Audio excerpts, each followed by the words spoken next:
With so many knife shops out there, all claiming to be the best, it's honestly confusing to know which one to actually buy. On one hand, we have the traditional Japanese Whetstone. It takes time and skill to learn, but we know it creates a laser sharp edge. On the other hand, this $10 gadget from IKEA promised to make it faster and easier. And recently, this trendy rolling sharpener looks like the perfect product that captures both convenience and precision. But when you buy one, it doesn't work as you imagine. And it ends up gathering dust in your drawer after just few uses. It's not necessarily a bad product. It was a mismatch for your specific situation and usage. Companies just are obsessed with marketing the sharpness that confused customers and forgetting to tell you who it's actually designed for. So today, I'm going to cut through the marketing hypes and I will classify these tools and help you pick the one that perfectly fits your kitchen life. To make it clear, I've categorized them into 5 distinct levels, ranging from home usage to professional, and the ambiguous one in between. Let's get started. First, let's start with home use. If you are busy, find cooking a chore, and have absolutely zero interest in learning how to sharpen a knife, this is for you. Simple pull-through sharpeners belong here. They work by stripping metal or scraping the edge with coarse disc. How to use them?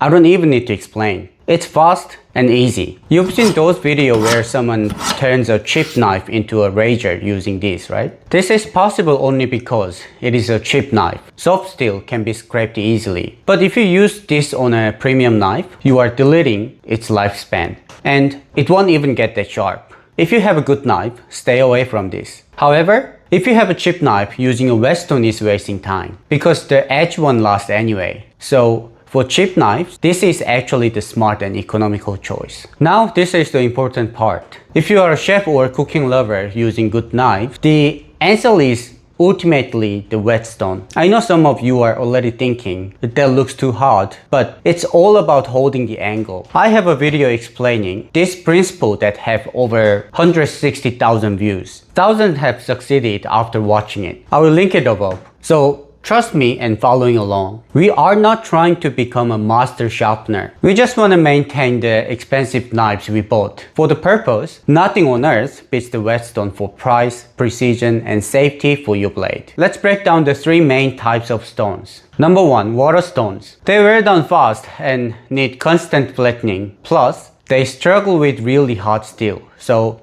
just pass. Number 2, diamond plate. They stay flat, which is great, but remember, diamond particles are glued onto the metal plate. Over time, those particles break off. Even expensive ones lose their cutting power eventually. So I recommend these mainly for flattening other stones. Number 3, ceramic whetstones. This is my top recommendation. They are harder than most premium knives, cut fast and wear down very slowly. The only downside is they need occasional flattening, but other than that, they are the best in terms of performance, lifespan, and value. Now I know some of you are thinking, I get it, stones are good, but I refuse to learn the skill. The third category is the ambiguous middle ground. The trending items like rolling sharpeners or guided systems sit here. Why are they ambiguous? Because they give you a sharp edge without the skill. The angle is set for you. It's easy, but they have clear downsides. First, price. They cost over 100 Australian dollars. That's quite pricey for home gadget. And second, the running cost. People overlook this, but look at the surface area.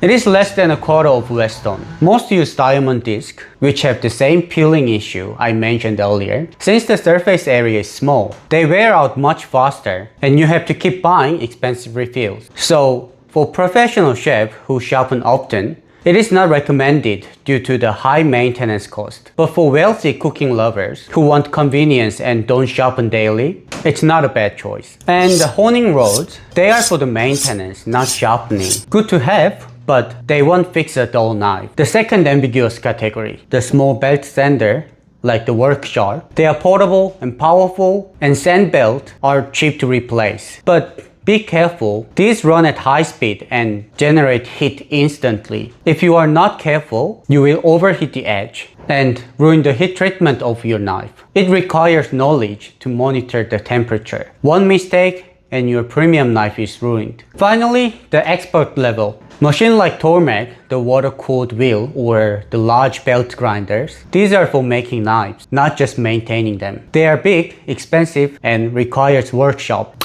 We'll skip this for today. Alright, conclusion. For the cheap knives and the home cooker, use a pull-through sharpener. It is the most economical. And then the knife maker, you know what you are doing. And chefs and cooking lovers, the answer is the Ceramic Whetstone. There's no tool more balanced in price and risk management. You worry about the 10 minutes soaking every single time and flattening them. When do you have time for that? But stick with me and you were gonna say, it's easier than I thought. In the next video, we will compare Whetstones and I will explain why some people don't like them and which one is the best. Please subscribe and turn on the notification. See you in the next video. Stay sharp.